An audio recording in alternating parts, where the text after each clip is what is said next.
व्रत, दान और श्राद्ध आदि के लिए तिथियों का निर्णय। श्री सनक जी कहते हैं, ब्राह्मण श्रुतियों और स्मृतियों में कहे हुए जो व्रत, दान और अन्य वैदिक कर्म है वे यदि अनिश्चित तिथियों में किए जाए तो उसका कोई फल नहीं होता। एकादशी, अष्टमी, षष्ठी, पूर्णिमा, चतुर्दशी, अमावस्या और तृतीया ये पर तिथि से विरुद्ध संयुक्त होने पर उपवास और व्रत आदि में श्रेष्ठ मानी जाती है। पूर्व तिथि से संयुक्त होने पर ये व्रत आदि में ग्राह्य नहीं होती है। कोई आचार्य कृष्ण पक्ष में सप्तमी, चतुर्दशी, तृतीया और नवमी को पूर्व तिथि से विरुद्ध होने पर भी श्रेष्ठ कहते हैं, परंतु संपूर्ण व्रत आदि में शुक्ल पक्ष ही उत्तम माना गया है और अपराह्न की अपेक्षा पूर्वोक्त को व्रत में ग्रहण करने योग्य काल बताया गया है, क्योंकि वह उससे अत्यंत श्रेष्ठ है। रात्रि व्रत में सदा वही तिथि ग्रहण करनी चाहिए जो प्रदोष काल तक मौजूद रहे। दिन के व्रत में दिन व्यापिनी तिथियों ही व्रतादि कर्म करने के लिए पवित्र मानी गई है। इसी प्रकार रात्रि व्रतों में तिथियों के साथ रात्रि का संयोग बड़ा श्रेष्ठ माना गया है। श्रवण द्वादशी के व्रत में सूर्योदय व्यापिनी द्वादशी ग्रहण करनी चाहिए। सूर्य ग्रहण और चंद्र ग्रहण में जब तक ग्रहण लगा रहे तब तक की विधि तिथि जप आदि में ग्रहण करने योग्य है। अब संपूर्ण संक्रांतियों में होने वाले पुण्य काल का वर्णन किया जाता है। सूर्य की संक्रांतियों में स्नान, दान और जप आदि करने वाले को अक्षय फल प्राप्त होता है। इस संक्रांतियों में कर्की संक्रांति को दक्षिणायन संक्रम जानना चाहिए। कर्की संक्रांति में विद्वान लोग पहले की 30 घड़ी को पुण्यकाल मानते हैं।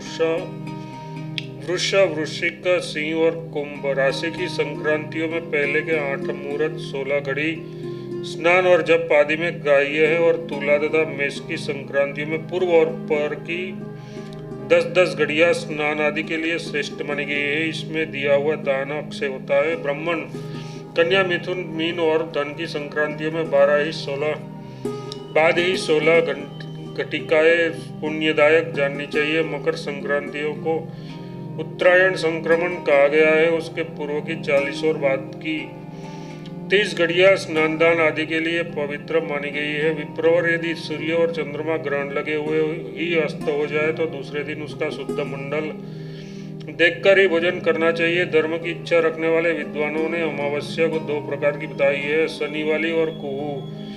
जिसमें चंद्रमा की कला देखी जाती है वह चतुर्दशी युक्त अमावस्या शनि वाली कही जाती है, और जिसमें चंद्रमा की कला का सर्वथा क्षय हो जाता है वह चतुर्दशी युक्त अमावस्या कुहू मानी गई है। अग्निहोत्री द्विजों को श्राद्ध कर्म में शनि वाली अमावस्या को ही ग्रहण करना चाहिए तथा स्त्रियों, शूद्रों और अग्नि रहित द्विजों को कुहू में श्राद्ध करना चाहिए। यदि अमावस्या तिथि अपहान काल में व्याप्त हो तो क्षय, मृत्यु कर्म में पूर्व तिथि और वृद्धि जन्म कर्म में उत्तर तिथि को ग्रहण करना चाहिए। यदि अमावस्या मध्याह्न काल के बाद प्रतीत हो तो शास्त्र कुशल साधु पुरुषों ने उसे भूत विद्या मतलब चतुर्दशी से संयुक्त कहा है। जब तिथि का अत्यंत क्षय होने से दूसरे दिन वह अपराह्न व्यापिनी न हो तो तब पूर्व दिन की सायंकाल व्यापिनी शनि वाली तिथि को ही श्राद्ध में ग्रहण करना चाहिए। यदि तिथि के अतिशय वृद्धि होने पर वह दूसरे दिन अपहान काल तक चली गई हो तो चतुर्दशी विद्या अमावस्या को त्याग दे और को ही श्राद्ध कर्म में ग्रहण करें।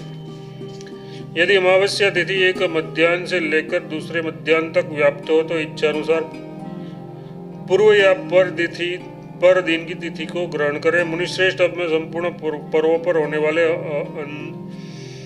अन्वाधान मतलब अग्निस्थापन का वर्णन करता हूँ। प्रतिपदा के दिन याग करना चाहिए।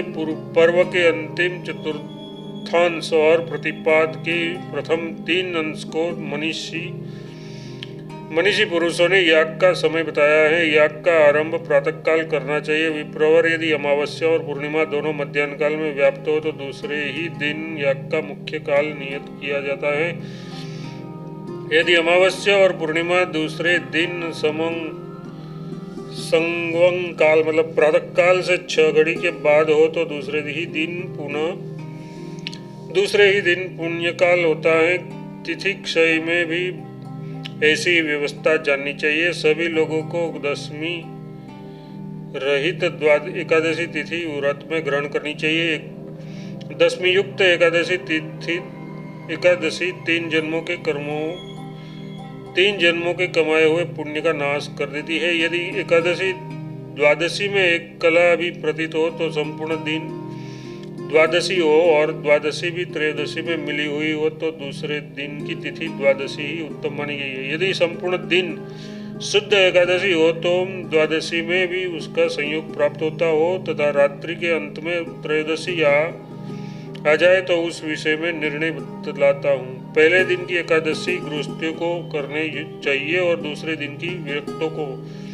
यदि कला भर भी द्वादशी न रहने से पारणा का अवसर न मिलता हो तो उस दशा में दशमी विद्या एकादशी को भी उपवास व्रत करना चाहिए। यदि शुक्ल या कृष्ण पक्ष में 2 एकादशियां हो तो पहली गृहस्थों को लिए और दूसरी विरक्त यतियों के लिए ग्राह्य मानी गई है।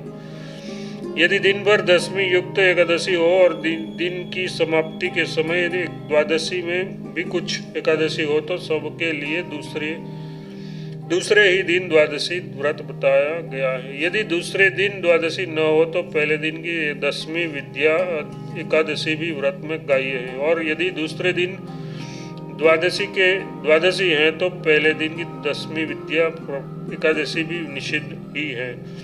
इसलिए ऐसी परिस्थिति में द्वादशी को व्रत करना चाहिए। यदि एक ही दिन एकादशी द्वादशी तथा रात के अंतिम भाग में त्रयोदशी भी आ जाए तो त्रयोदशी में पारणा करने पर 12 द्वादशियों का पुण्य होता है। यदि द्वादशी के दिन कला मात्र ही एकादशी हो और त्रयोदशी में द्वादशी का योग हो या न हो तो गृहस्थियों के पहले दिन की विद्या एकादशी भी व्रत में ग्रहण करनी चाहिए और विरक्त साधुओं को तथा विधवाओं को दूसरे दिन की तिथि द्वादशी स्वीकार करनी चाहिए। यदि पूरे दिन भर शुद्ध एकादशी हो द्वादशी में उसका तिथि तनिक भी योग न हो तथा द्वादशी त्रयोदशी में संयुक्त हो तो वहाँ कैसे व्रत करना चाहिए। इसका उत्तर देते हैं गृहस्थियों को पूर्व की एकादशी तिथि में व्रत रहना चाहिए और विरक्त साधुओं को दूसरे दिन की द्वादशी तिथि में।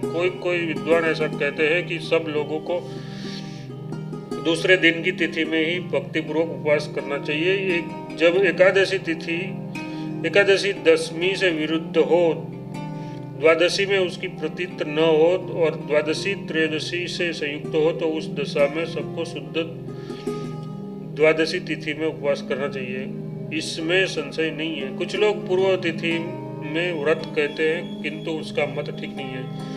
जो रविवार को दिन में अमावस्या और पूर्णिमा को रात में चतुर्दशी और अष्टमी तिथि को दिन में तथा एकादशी तिथि को दिन और रात दोनों में भोजन कर लेता है उसे प्रायश्चित रूप में चांद्रायण व्रत का अनुष्ठान करना चाहिए। सूर्य ग्रहण प्राप्त होने पर 3 पर पहले से ही भोजन न करे। यदि कोई कर लेता है तो वह मदिरा पीने वाले के समान होता है। मुनिश्रेष्ठ यदि अज्ञानदान और दर्श पौर्णमास आदि योग के बीच चंद्र ग्रहण अथवा सूर्य ग्रहण हो जाए तो यज्ञकर्ता पुरुषों को प्रायश्चित करना चाहिए। ब्राह्मण चंद्र ग्रहण में 10वें सोमः अपायस्य तथा सोमपास्ते इस 3 मंत्रों से हवन करे और सूर्य ग्रहण होने पर हवन करने के लिए उद्यत्यम जात वेदसम असत्येन उद्यम तमसः ये 3 मंत्र बताए गए हैं। जो पंडित इस प्रकार स्मृति मार्ग से तिथि का निर्णय करके व्रत आदि करता है उसे अक्षय फल प्राप्त होता है। वेद में जिसका प्रतिपादन किया गया है वह धर्मज है। धर्म से भगवान विष्णु संतुष्ट होते हैं अतः धर्मपरायण मनुष्य भगवान विष्णु के परमधाम में जाते हैं। जो धर्माचरण करना चाहते हैं वे साक्षात भगवान कृष्ण के स्वरूप है अतः संसार रूपी रोग उन्हें कोई बाधा नहीं पहुंचाता।